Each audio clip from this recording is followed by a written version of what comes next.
Naloge so vsekakor zahtevne, ker v bistvu tekmovalci zahtevajo poznavanje stroke, poznavanje materialov in pa v bistvu tudi tehnike, ki je zelo pomembna pri izdelavi takšnih aranžmajev oziroma izdelkov.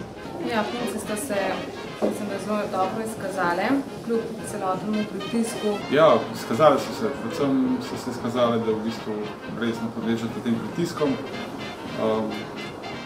Mislim, da ste marsikaj novega spoznali, ker bo tako nismo naprej tudi upravljali.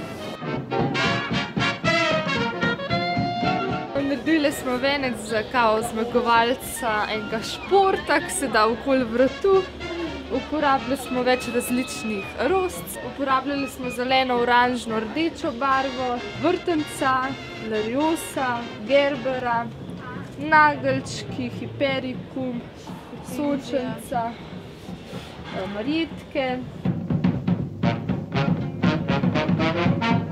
Bi lahko rekel, da imamo kar nekaj pripomb, ker v bistvu je bilo kar nekaj tehničnih pomanjkljivosti. Tudi v bistvu, kar se tega dela tiče, so imeli kar težke pogoje, ker je bilo, delali so na prepihu, na odprtem prostoru, vreme je bilo neugodno za njih, tako da so v bistvu imeli poleg tega še v bistvu te otežitve.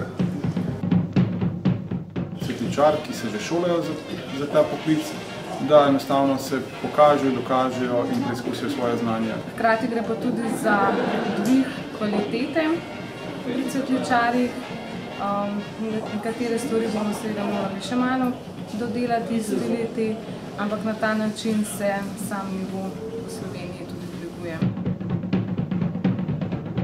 Naredili smo eno verižico, podaljšamo, uporabili smo več različnih vrst cvetja. Vsi so dobri, vsi, ki so prišli na to tekmovanje, so dobri tekmovalci, obvladajo svojo stroko, vendar pa vedno med njimi so nekateri, ki so tudi boljši ali slabši, tako da menim, da je njun doprinos k temu zelo dober.